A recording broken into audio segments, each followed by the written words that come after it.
Apprends-nous à prier, comme Jean l'a appris à ses disciples. Quand vous priez, dites « Notre Père qui es aux cieux, que ton nom soit sanctifié, que ton règne vienne, que ta volonté soit faite sur la terre comme au ciel. Donne-nous chaque jour notre pain quotidien. Pardonne-nous nos offenses, comme nous pardonnons aussi à ceux qui nous ont offensés. Protège-nous contre la tentation et délivre-nous du mal. » Bien-aimés en Christ, je suis heureux de vous retrouver pour la 4e et dernière conférence de la série portant sur la prière du Notre Père. Nous sommes arrivés au moment où Jésus apprend à ses disciples à dire « Ne nous laisse pas entrer en tentation, mais délivre-nous du mal. » Ne nous laisse pas entrer en tentation veut dire ne nous permet pas d'entrer dans la tentation. Ne nous permet pas d'emprunter le chemin qui conduit au péché. Ne nous laisse pas succomber à la tentation. Car Dieu n'éprouve personne et sa volonté est de nous libérer, ainsi que nous le révèle Saint Jacques dans sa lettre. Que nul, quand il est tenté, ne dise « Ma tentation vient de Dieu ». Car Dieu ne peut être tenté de faire le mal et ne tente personne. Qui plus est, nous confie l'apôtre Paul dans sa première lettre aux Corinthiens, Dieu est fidèle. Il ne permet pas que vous soyez tentés au-delà de vos forces. Avec la tentation, il vous donnera le moyen d'en sortir et la force de la supporter. Cette demande du Notre Père, bien que précise, a besoin d'être élucidée. L'objet de notre prière est de ne pas consentir à la tentation. Au cas contraire, nous commettrions le péché qui, comme l'affirme le catéchisme de l'Église catholique, le péché est le fruit du consentement à la tentation. Dans cette demande adressée au Père, nous implorons l'aide et l'assistance de l'Esprit Saint, l'esprit de discernement et de force. L'enjeu est de faire la différence entre l'épreuve nécessaire à notre croissance spirituelle et intérieure et la tentation qui conduit au péché et à la mort. Au sujet de la tentation, ce qu'il faut savoir, c'est que, apparemment, son objet est bon et séduisant, alors qu'en réalité, son fruit est la mort. Il faut également faire la différence entre être tenté, qui est une situation de fait, et consentir à la tentation, qui est le moment où notre liberté et notre responsabilité entrent en jeu et sont séduits par l'illusion. Au lieu de consentir à la tentation, nous demandons de pouvoir consentir à l'Esprit Saint, qui nous donne la force au cœur du combat qui oppose la chair et l'esprit. Consentir à l'Esprit est une décision du cœur, dont la véritable vocation est de servir un seul maître, pas deux.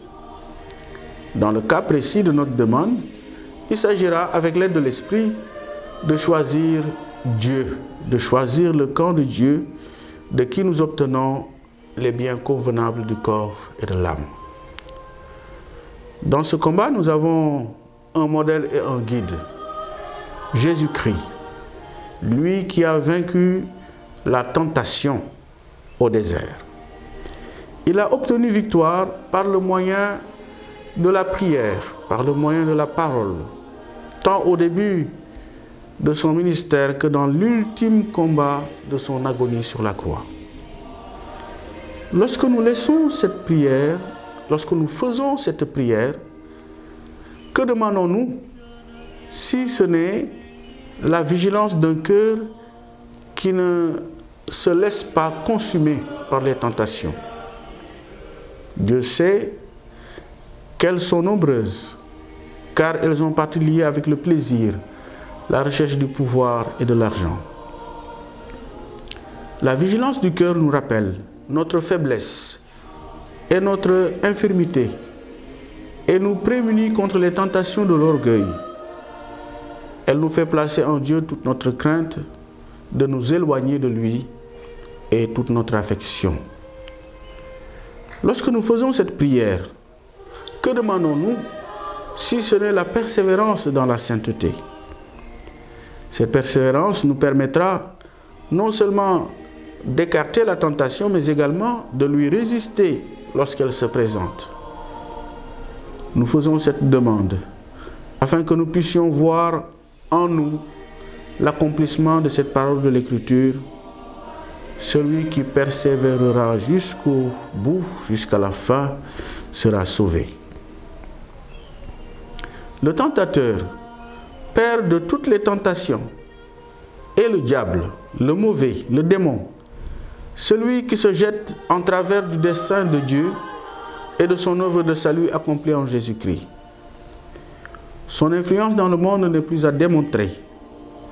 L'auteur du livre de l'Apocalypse nous le montre furieux à cause de la défaite que lui a infligée Jésus à l'heure où il se livre librement à la mort pour nous donner sa vie, la vie de Dieu.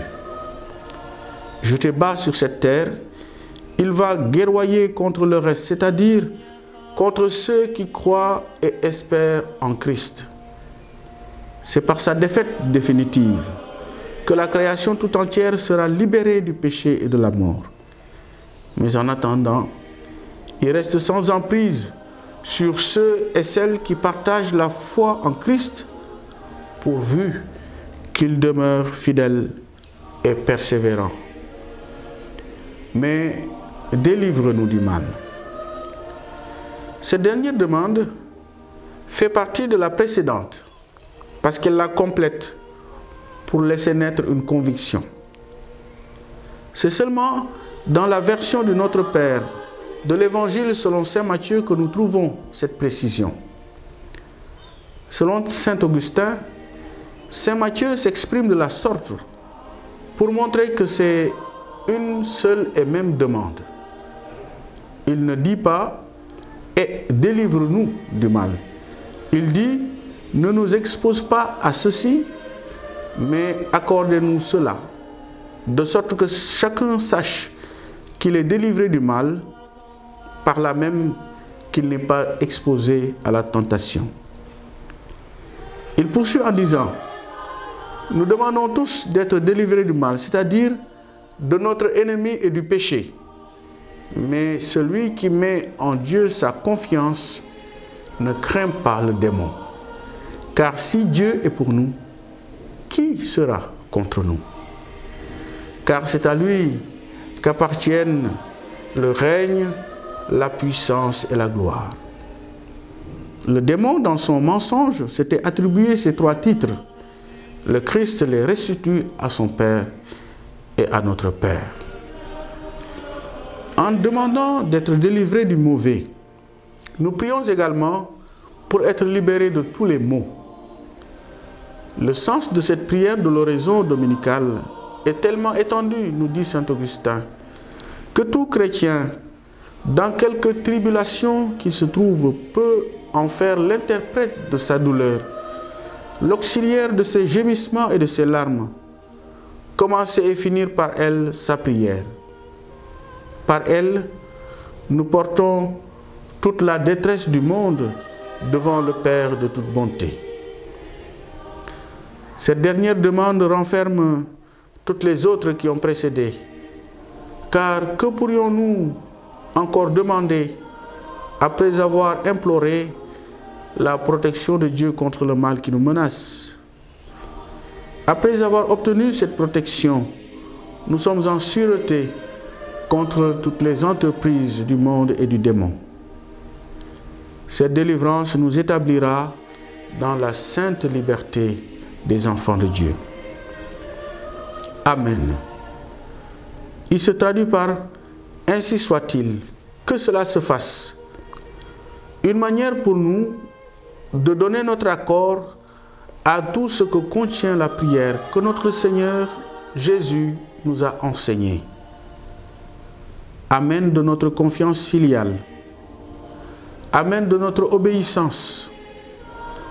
Amen de notre abandon. Amen de notre force puisée dans le pardon. Amen de notre fidélité et de notre persévérance. Amen de notre victoire sur le mal. Tout cela accordé par Dieu.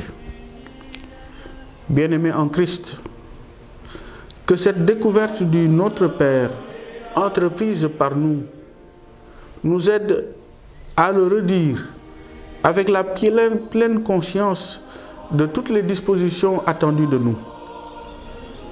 Qu'il ne soit plus pour nous simples paroles, mais paroles et vie, pour notre bien et celui du monde entier. Je ne viens pas pour condamner le